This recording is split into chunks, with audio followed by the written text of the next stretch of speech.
Behind every powerful man, there's not always a woman. But when she's there, really there, she changes everything. Not because she gives him strength, but because she forces him to find it. Plato didn't write love stories. He wasn't interested in fairy tales. He saw love as a force that could either elevate your soul or enslave it. It was never neutral. Love either made you more powerful or it broke you. And the kind of woman a man connects with, that determined the outcome. Modern men are told to find someone who makes them happy. But Plato's warning is sharper. Don't look for comfort, look for transformation. If a woman doesn't challenge your thinking, if she doesn't awaken your higher self, she might be soft, sweet, or even supportive. But she's not the one who will make you powerful. Power in Plato's philosophy is not control over others. It's self-mastery. And true love, in this view, is the catalyst for that mastery. The woman who ignites this process, she doesn't appeal to your ego. She exposes it. You might meet her in passing or after years of searching. You'll recognize her not because she flatters you, but because she sees the part of you you're not ready to face, the potential you've been avoiding. She doesn't want your attention. She wants your evolution. Plato spoke of Diotima, a woman who appears in his dialogues not just as a love interest, but as a philosophical initiator. She teaches Socrates about the ladder of love, a metaphorical path that starts with physical attraction and rises toward the love of wisdom, truth, and the divine. Here's what's terrifying. Most men never climb past the first rung. They get stuck on the surface, obsessed with beauty, validation, sexual chemistry, and then wonder why their relationships feel hollow, why they lose ambition, why they stop growing. Because they're not with someone who pushes them higher. They're with someone who pulls them back to safety. Plato believed that love, real love, should create tension. It should create discomfort, not because she's difficult or dramatic, but because she reflects the truth about who you could be and dares you to rise. A man who's afraid of that challenge will label her too much. He'll run back to women who make him feel good instead of the one who makes him become good. But a man who's ready, he'll recognize her power. He'll feel both fear and fascination. Because she doesn't want him, she wants what's highest in him. And if he can match that, if he can stay in the fire without flinching, he'll become a different man. Not because she changed him, but because he finally stopped resisting who he was meant to be. That's the paradox Plato knew.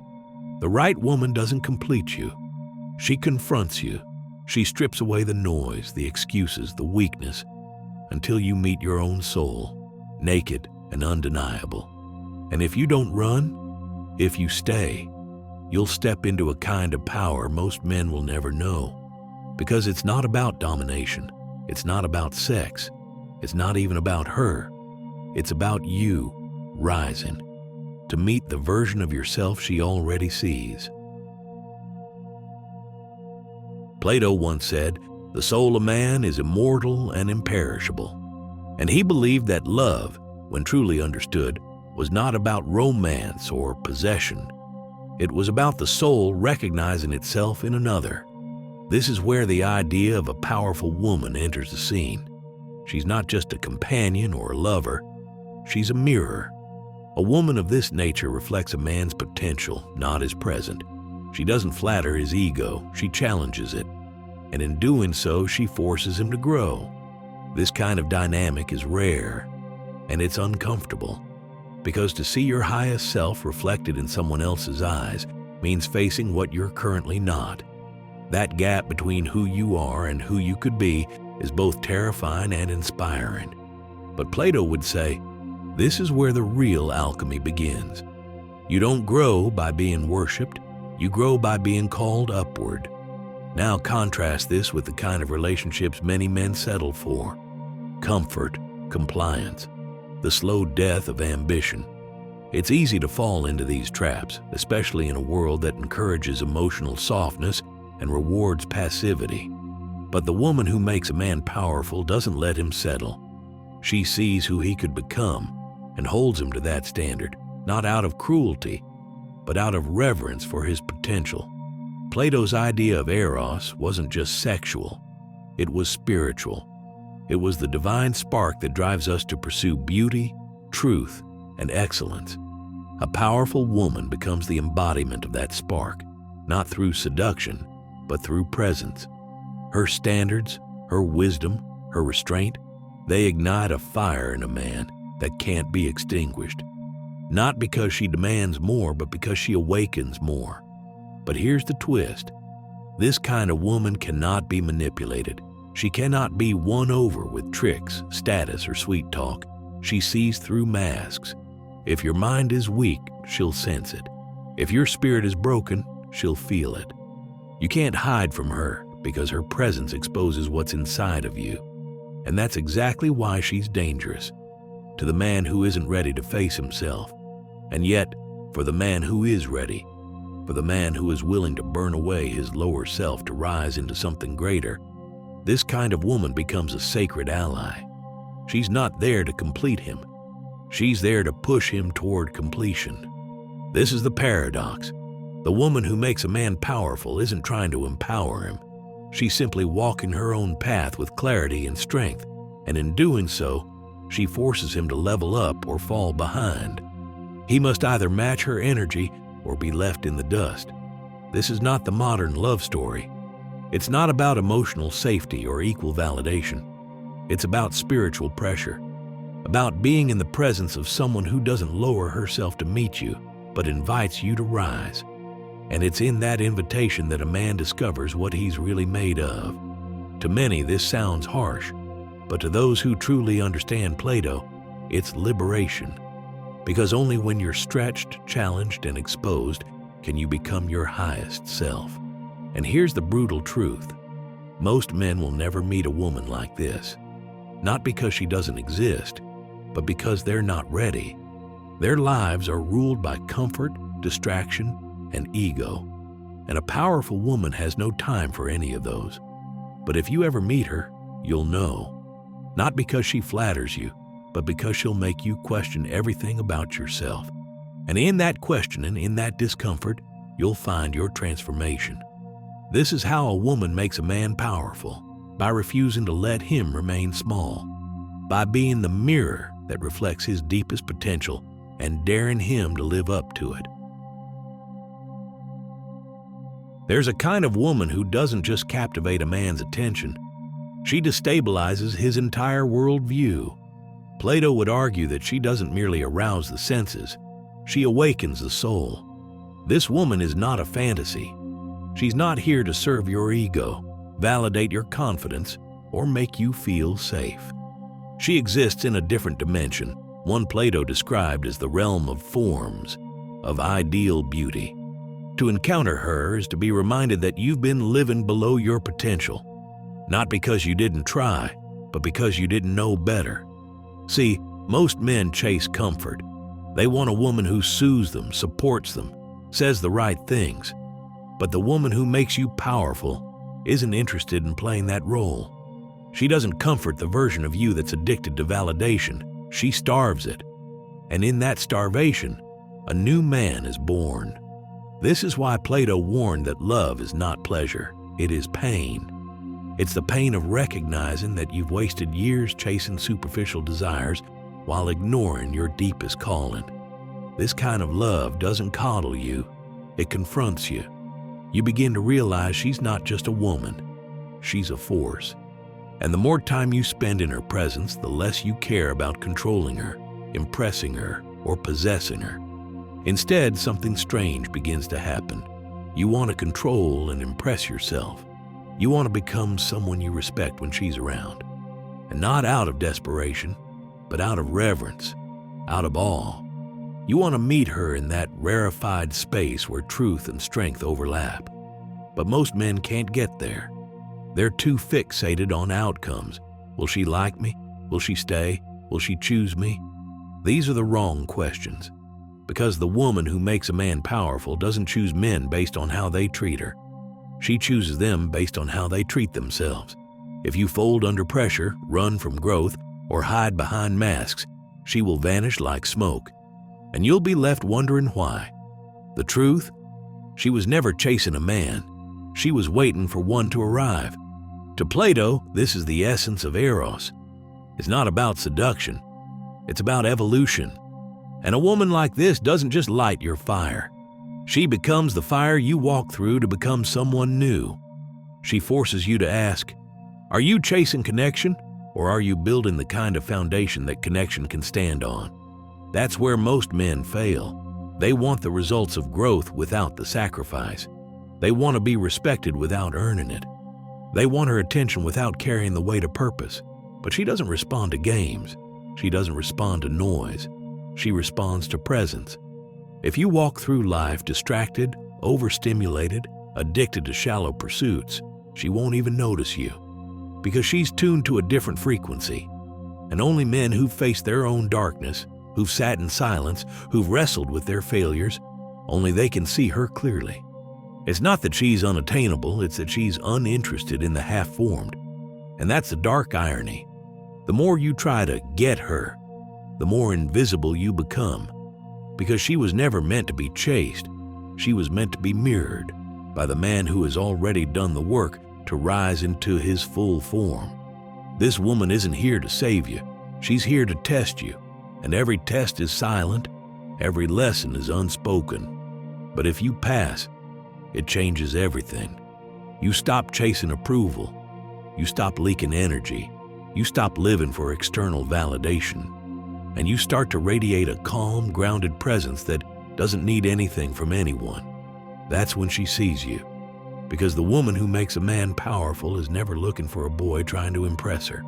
She's looking for a man who can walk beside her, with depth, with discipline, and with dignity.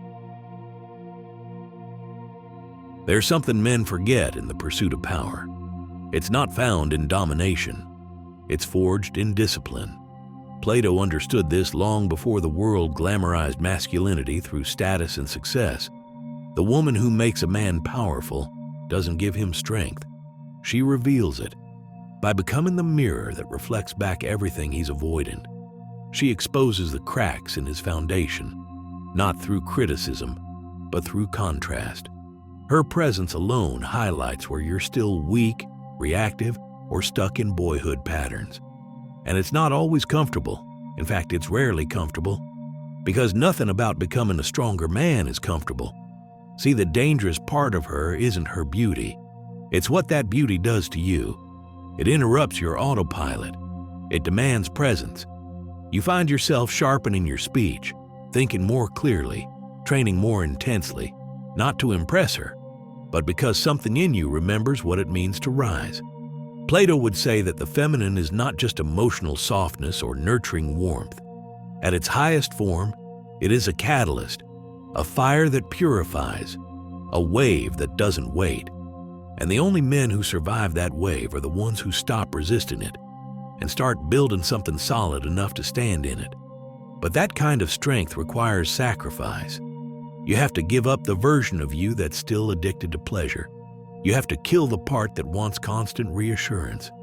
You must stop outsourcing your self-worth to the approval of women, society, or status.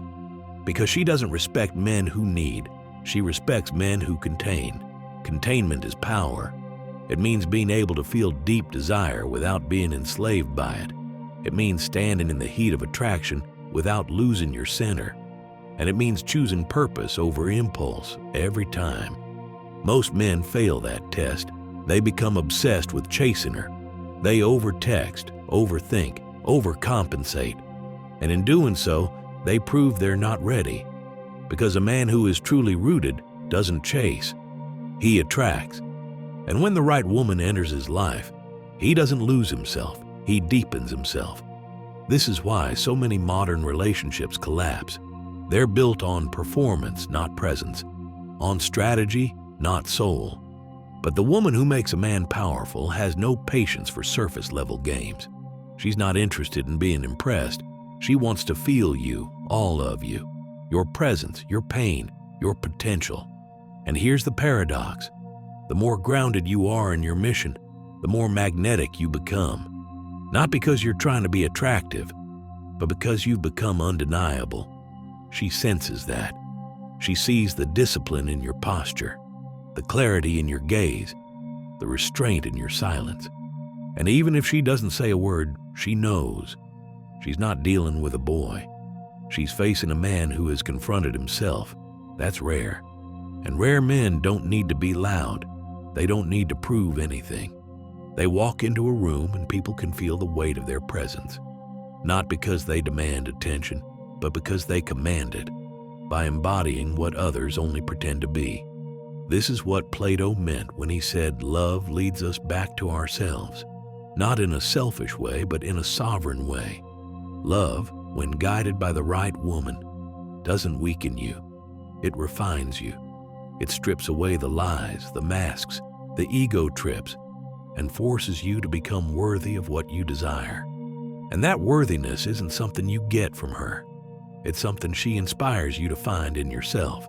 So if you want to be with a woman like this, don't focus on winning her over. Focus on becoming the kind of man she has no choice but to notice. Not because you're flashy, but because you're anchored. That's the kind of man who doesn't just survive the fire. He becomes it. If you've made it this far, not just in the video, but in life, it means one thing. You're starting to understand the real game. And this game isn't about pickup lines, status symbols, or emotional manipulation. It's about essence. It's about who you become when no one is watching. The woman who makes a man powerful is never loud. She's not flaunting her presence. She's not playing social games. She doesn't need to. Her power is felt, not announced. And that's what makes her so dangerous for men who are still boys. Because a boy wants control. He wants clarity, certainty, obedience. But a man is comfortable walking into the unknown. He doesn't need the woman to be predictable, because he has made himself dependable. Plato understood that true connection isn't about two people completing each other. It's about two complete individuals meeting in alignment. She doesn't complete you. She reveals the parts you've neglected, the ones you must now strengthen. She becomes the mirror you can't ignore, not because she tells you what's wrong, but because her silence forces you to confront it yourself. And here's the final paradox. The more you seek her approval, the more you repel her. The more you operate from neediness, from a lack of inner structure, the more invisible you become to her intuition. Not because she's arrogant, but because her presence is expensive. And only men who've paid the price of inner work can afford it. That price is solitude, discipline, the courage to say no to temporary pleasure in pursuit of permanent strength. This is why she's rare. Not because she's hiding, but because most men are still too noisy, too reactive, too unsure of themselves to see her clearly. And so, she walks past them unnoticed. But to the man who has suffered with dignity, who has built his power in silence, who no longer chases but attracts by presence alone, she becomes magnetized. Not because he begged for it, but because he became what she was waiting for all along. This is where love becomes transformation. When a woman like this enters your life, it's not a reward, it's a test. Will you rise to meet her? Or will you collapse under the weight of your old self? Because she won't tolerate stagnation, not because she's cruel, but because she knows who you could be. And if you choose to stay small, she will leave. Without anger, without revenge, just silence. And it will be the most deafening silence of your life. But if you rise, if you meet her not with ego, but with mastery, something else happens. You stop needing her. Not because you don't care, but because you become full. And in that fullness, you stop grasping, chasing, clinging. You simply walk alongside her, not behind, not ahead, but beside, as an equal, as a man. This is the woman who makes a man powerful, not because she gives him power, but because she awakens the one thing no one else could, the truth of who he really is. And if you're ready for that, she will see you. Not as a project, not as a savior, but as a mirror. And in that mirror, you will meet a version of yourself you never thought possible. That's not romance. That's resurrection.